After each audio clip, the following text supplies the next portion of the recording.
Hi, welcome to St Brice Kirk. Nice to see you all here. My name is Marie Penman and I'm involved in campaigning for an independent Scotland. It's only 8 months until the referendum, and I think it's important for people to hear all the facts before making a decision on whether to vote yes or no to that all-important question: should Scotland be an independent country? Tonight I'm delighted to welcome a guest speaker to Kirkcaldy who has his own views on why we should be voting yes. Tommy Sheridan first got involved in politics while a student at Stirling University, but rose to prominence when he led the campaign against the poll tax. And just to remind you, this was implemented in Scotland a full year before it was introduced to the rest of the UK, so what happened to being better together back then? Tommy has been a campaigner and activist for all of his adult life, fighting against the poll tax, inner city poverty, the deployment of nuclear weapons in Scotland, benefit cuts, and more recently the bedroom tax. As an MSP back in 2002, it was Tommy Sheridan who first proposed the bill to give free school meals to all Scottish children, something I'm glad to say was recently passed in Holyrood. A long-time supporter of Scottish independence, it's interesting to note that most of the things that Tommy Sheridan has campaigned against in his lifetime would be scrapped in an independent Scotland. It's an honour to have him as part of our campaign. Please give a very warm welcome to Mr. Tommy Sheridan.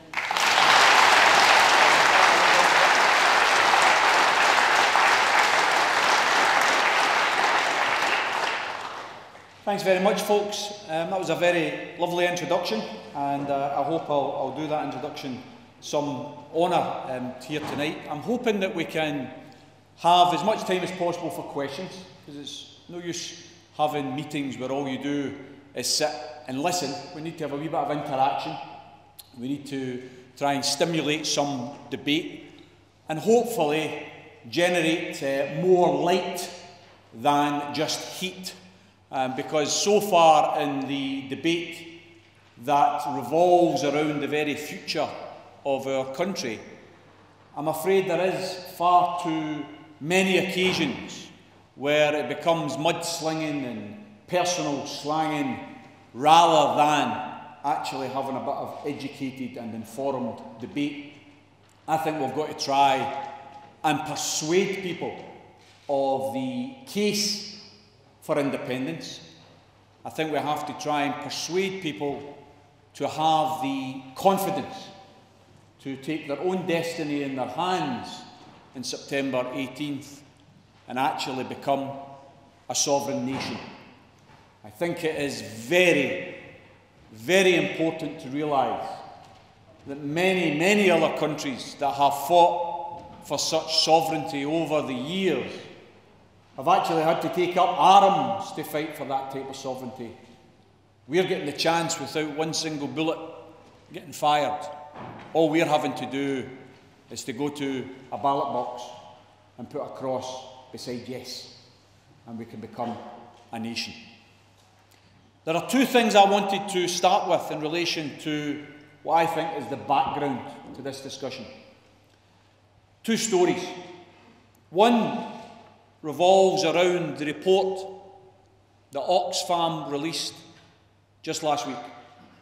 Some of you may have read it.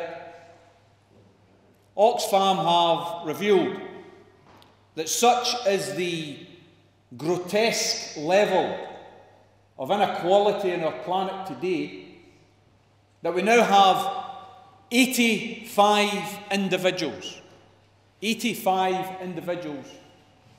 who have a collective wealth greater than half the world's population.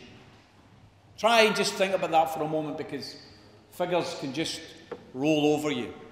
85 people have got more combined wealth than 3.5 billion people.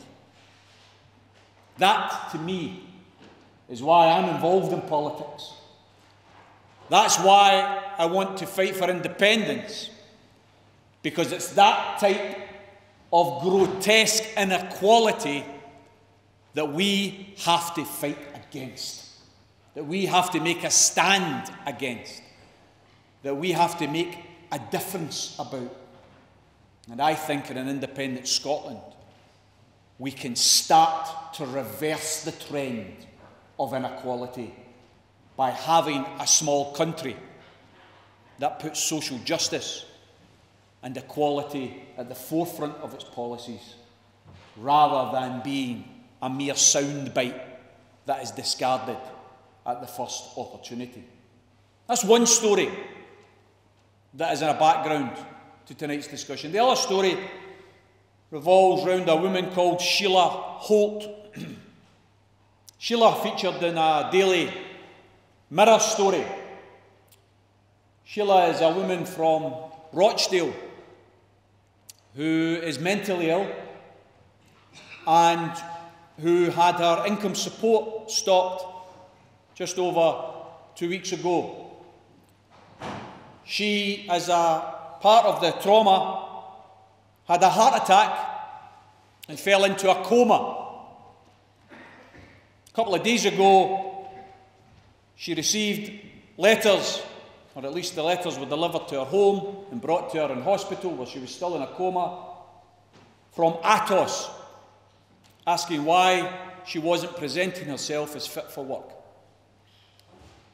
Now, the reason that story is important is because Atos probably gives us a definition of cruelty, a definition of social brutality in relation to an organisation that has paid £1.6 billion of your money to hound and harass the poorest, most vulnerable people in society, causing increased despair, fear and suicide.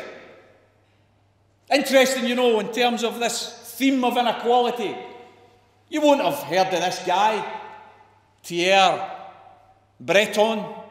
You won't have heard of him, but he's the chief executive of Atos, and last year he qualified for a wage rise, £297,000 wage rise. Now some of you are sitting thinking, well, Tommy's got that wrong. Obviously what he means is he's qualified for a wage of £297,000, and that's obscene enough. But no, brothers and sisters, the reality is he now has a wage of £2.3 million. His wage rise last year was just under £300,000 to take him to £2.3 million. To be the boss of a company that sends out threatening letters to mentally ill women in comas in hospitals. And you know something? The reason I want to talk about Sheila Holt is because the response to what happened to Sheila Holt in Rochdale, the response from her local Labour MP sums up, crystallises the reality of the choice that faces us here in Scotland. Because faced with what happened, Simon Dankuchik, who is the Labour MP in Rochdale, was questioned by the local newspaper about what he thought about what happened to his constituent.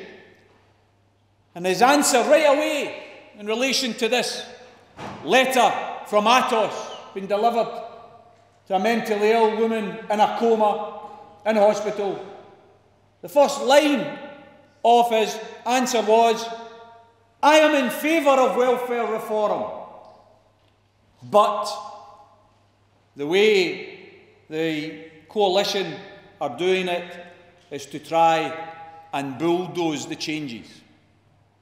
It has to be done slower."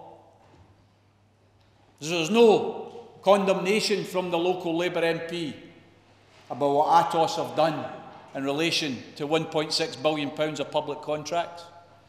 No condemnation of the hounding of the poor. No condemnation of the welfare cuts. Why? Because the reality is, it doesn't matter who wins the next general election, the welfare cuts are going to continue. The hounding of the poor is going to continue. I sometimes find it incredible when I watch some of the debates on telly and people have a go at those that are supporting the Yes campaign, they say, yeah, but you can't be certain about this and you can't be certain about that. I'll tell you what we can be certain about. Voting no in September is going to mean more austerity. That's what we can be absolutely certain about. There is no doubt that a no vote in September 18th means more austerity on September 19th. These people think they haven't gone far enough. These Tory spivs and millionaires. They've already introduced a programme of £40 billion worth of cuts. They've now announced another £40 billion worth of cuts. And Cameron and co, every time we have Prime Minister's questions, they goad Mr Miliband. What would you do? Are you going to reverse the cuts? And they sit there, shamefaced, because the reality is they're not going to reverse a single cut. They've said, we'll do it differently. They've even said they wouldn't do it as quick. Well, I don't know about you, but if you're condemned to death, does it matter whether you're killed with the first slash across the throat or the second or third? For goodness sakes, when are they going to develop some backbone and stand up against these people? When are they going to develop? When are they going to develop some tradition and history?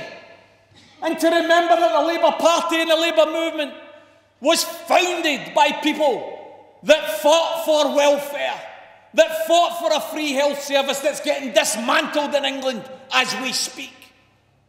They've got a cheek, haven't they? Marie was talking earlier about Mr Brown of this part of the world, who talks about if we move away from the United Kingdom, what does it mean for the United National Health Service?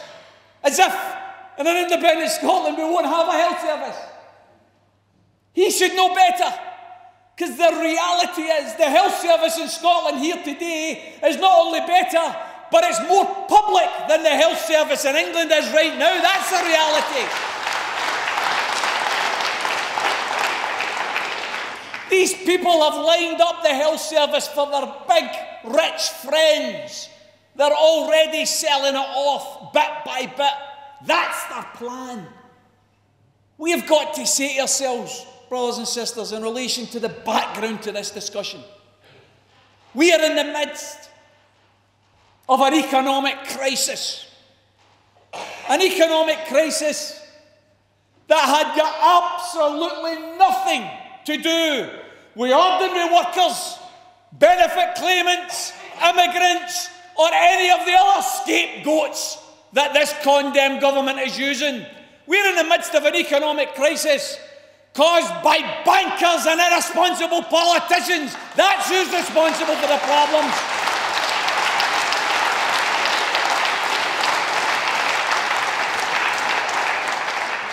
You look at the Office of National Statistic figures, they show that we now have bailed out the banking sector to the tune of £19,000 for every man, woman and child across the United Kingdom. £1.2 trillion is how much has been used to bail out the bankers.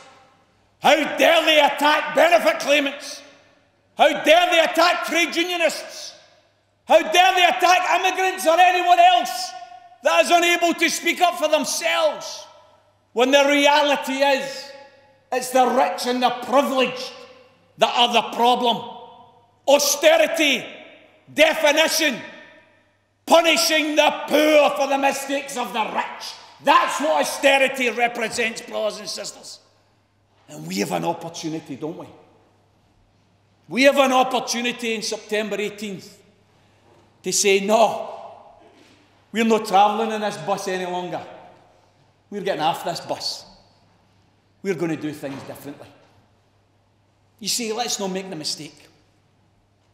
Deliberately, you'll hear from those with their project fear and negativity. Yeah, it's all about Alex Salmond. Do you really support the SNP? Brothers and sisters, this vote is bigger than any single political party. This vote is about the very future of our country, of our children, of our children's children. This vote isn't about whether you like Alex Salmond or you don't like Alex Salmond. This vote is about whether your country is going to put people before profit, about whether your country is going to send young kids to die in illegal wars, about whether your country is going to spend money on giving kids a decent, healthy, nutritious, free meal, or whether your country is going to have a publicly owned health service and a mail service which has been privatised in England that won't be privatised in Scotland.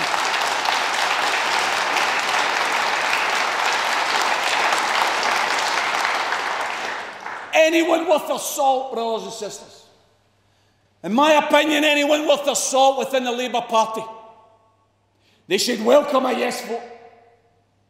Not because it means they can roll away the red flags, because there'll be no role for them in an independent Scotland. On the contrary, the Labour Party in Scotland would be rejuvenated, transformed in an independent Scotland. Because in an independent Scotland, when you stood for the Labour Party, you could actually stand for Labour values instead of the South East Tory values what the Labour Party now stands for.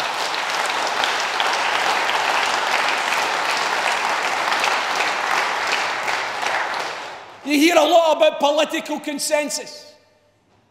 Apparently it's consensual to attack benefit claimants, regardless of the fact that the biggest majority of benefit claimants are workers. You know, the Tories, they try and promote the image, don't they? With the shut curtains analogy of that man of darkness, Mr. Osborne. How do these people know? 29 members in a cabinet, 23 of them are personal millionaires. What do they know about living in low pay, living in benefit, living in a council house? What do they know about those things and worrying about the future of your kids? They don't know about it. They get in and out of the studios for their sound bites off the Starship Enterprise, because that's the different planet that they inhabit. I've debated with them with things like the bedroom tax, as Marie said earlier, where you talk about how they have decided to attack some of the very poorest, most vulnerable people. They've not just went for the working class, they've went for the poorest sections of the working class. Because the only people that are affected by the bedroom tax are those in receipt of housing benefit. To be in receipt of housing benefit, you have to prove that you're poor. It's a means-tested benefit. You have to either be low paid or you have to be on benefit. Well, brothers and sisters, they're going after you if you're in that position. Why? Because they think you're an easy target. And I've debated with these cretins that say, well, you know, don't they think about taking in a lodger if they've got an extra bedroom? Well, that's all right, isn't it, for them, for the Tory toffs and their mansions and their 12 and 14 bedrooms. They ought to try and live in a council or housing association house where you can hardly swing a cat, never mind taking in a lodger. But it shows you just how little they know. Because if you did take in a lodger, you would lose your housing benefit. That's how stupid they are with their arguments. These people are totally and utterly out of touch with everyday reality. We have got an opportunity here in our wee small country to do things differently. See, the consensus we've got isn't the same as the consensus in Westminster. It's interesting, the TUC, Trade Union Congress, conducted a major study where they asked the general population how much of the welfare budget was claimed by the unemployed. And the average response was 48%. 48%. The reality is 7%.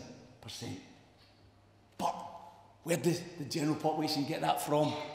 From the Daily Mail and the Sun and these politicians that want to hound and scapegoat the poor. The general population was asked, how much of the welfare budget is fraudulently claimed? Because we hear it all the time, don't we? The benefit cheats. There's even adverts, isn't there? On the telly, the radio, the bus shelters on the buses. We're coming after you. Because it's a massive problem, isn't it? Because the general population, when asked how much of the welfare budget is fraudulently claimed, the average response was 28%. That's how much people think is fraudulently claimed. What's the reality? 0.7%. 0.7%. Brothers and sisters, I've got to put this to you. 0.7% of the welfare budget is fraudulently claimed. Twice as much money isn't claimed by people that are due payments than is fraudulently claimed. Non-claiming of benefits is a bigger problem than fraudulent claims. Where's the big campaign to get people to claim their benefits? Where's the adverts in the telly for that?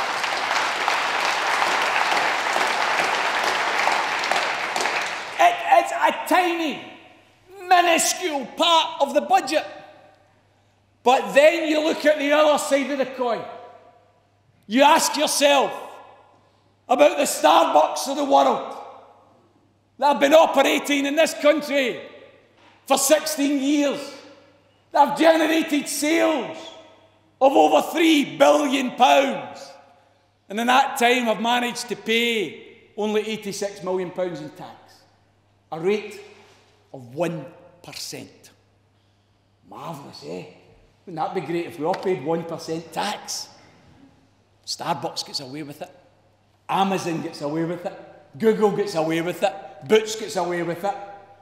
We have a situation now where the latest academic research suggests that non-payment of corporation tax across the UK leads to a loss to the exchequer of £120 billion a year.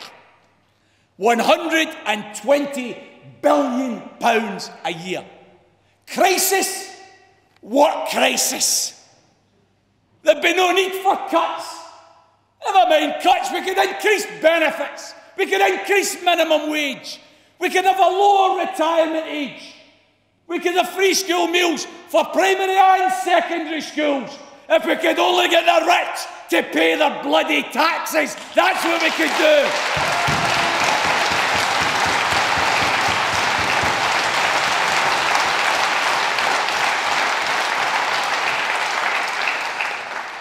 We have a chance, brothers and sisters, a once-in-a-lifetime chance, perhaps, to say on 18th September that we stand for something different, that we actually value humanity itself, that we actually recognise something called human solidarity, where we actually believe that our old folk should be looked after.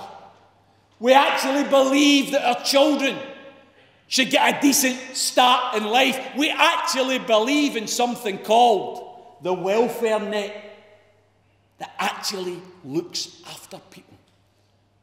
That's the choice. You've got a choice on 18th September.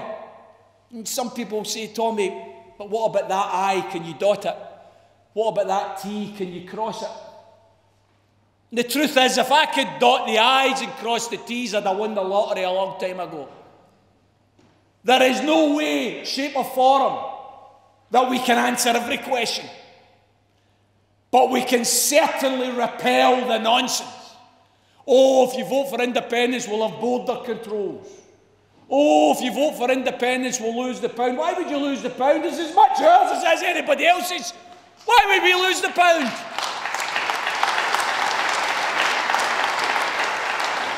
bit of cheek to get wee Willie Hague rolled into Glasgow last week there. Wee Willie coming up to warn us about independence.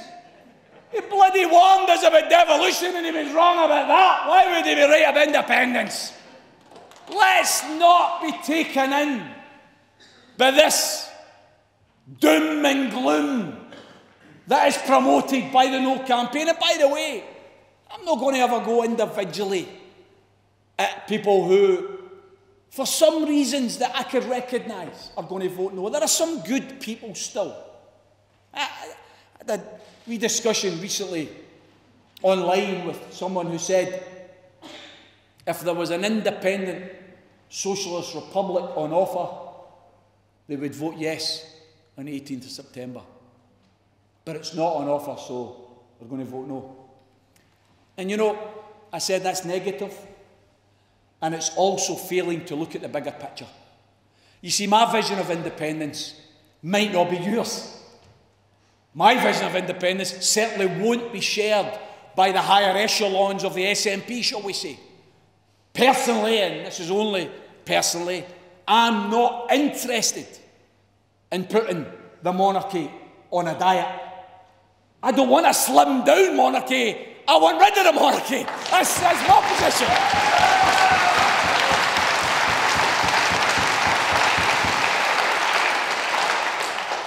I also don't want oil and gas and electricity to be run for private profit. I think it should be run for social need. And I think any surplus that's generated, and by the way, how could you not fail to generate a surplus by selling gas and electricity, for goodness sakes? It's not as if you've got a choice, is it? Why don't we do what most other countries in the world do? Publicly own their oil, their gas and their electricity. That's what we should do.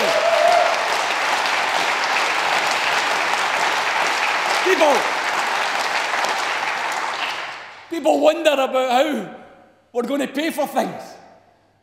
We're a country that is absolutely rich in land, water, the ability to generate energy, not just in relation to gas and electricity, but from wind and wave power as well.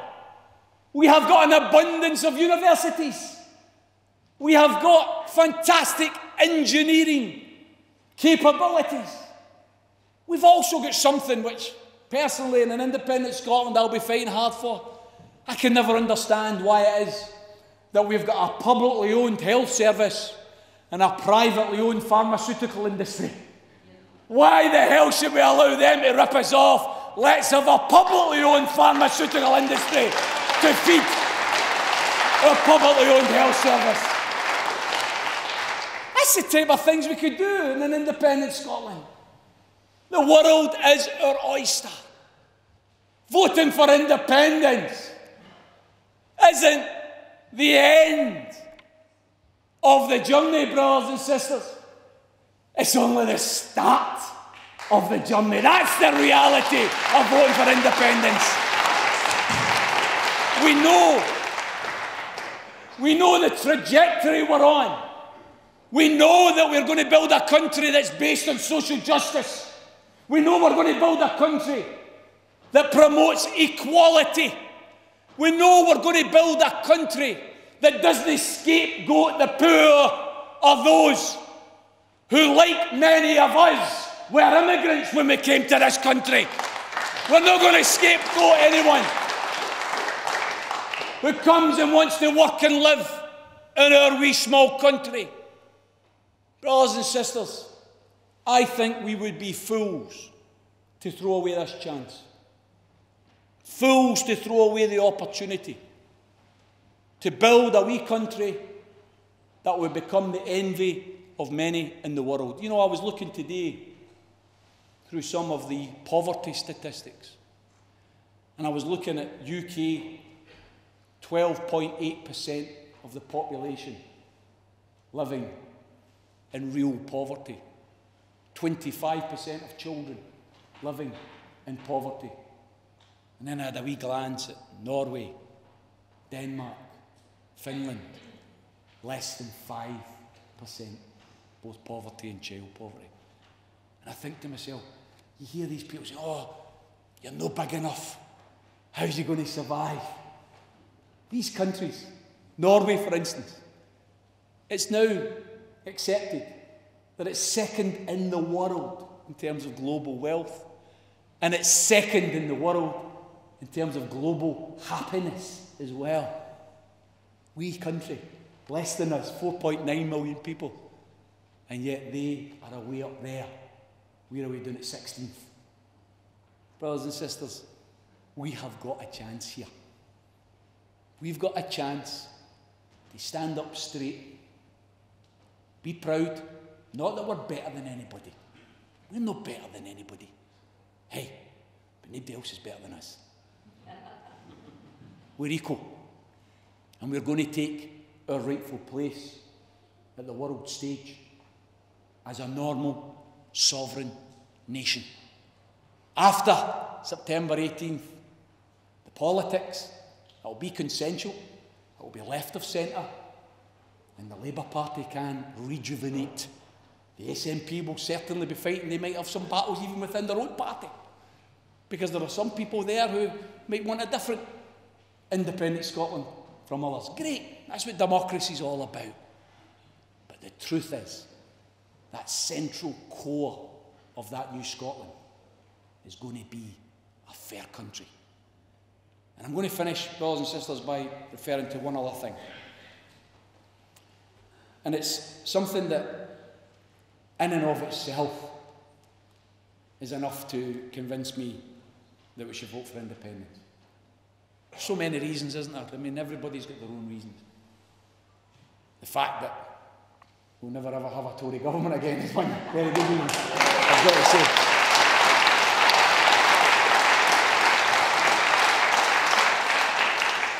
Because in the consensual politics of Scotland, the Tories' right-wing extremism will not win anything like a majority.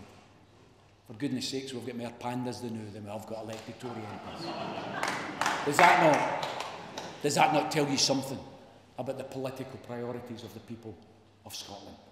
So there's a good reason. Some people have said to me, you know, Tommy, you're a socialist. Are you not abandoning the working class in England and Wales? We'll never get rid of the Tories if Scotland goes independent. And it's a lie, it's a myth, deliberately promoted by people who know better. In all of the elections where Labour have won a majority in Westminster, they didn't rely on the Scottish votes. But since 1955, 32 years out of the 60 years since 1955, we've ended up with Tory governments that we never voted for.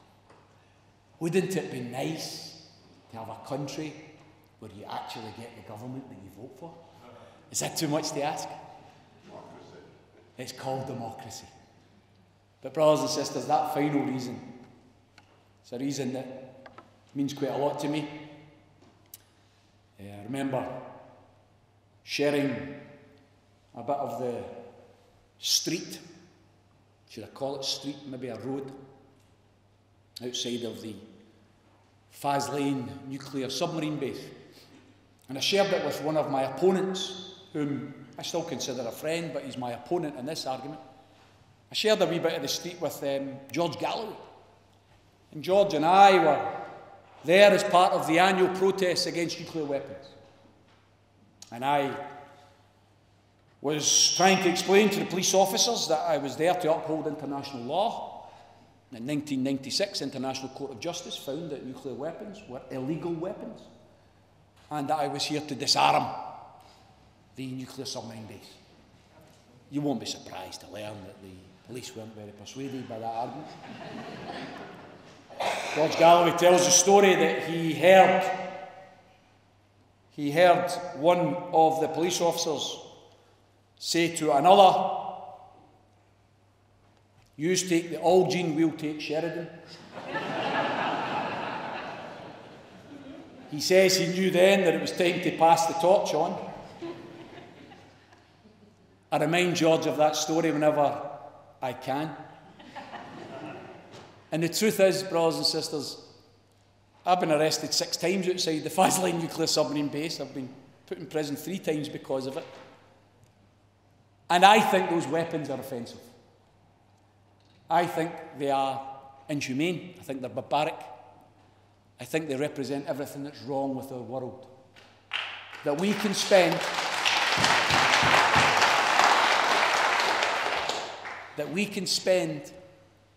over £25 billion to renew these weapons of mass destruction. But we've got 3.5 billion people with less income than 85 people that you can fit in a double-decker bus. We've got kids starving. We've got children dying of easily preventable diseases like cholera because we don't have enough money to spend on medicines. But there's always enough money to spend on nuclear weapons. Brothers and sisters, what a message it is to the world. What a message it is. If we vote for independence on September 18th, we're also voting to get rid of nuclear weapons.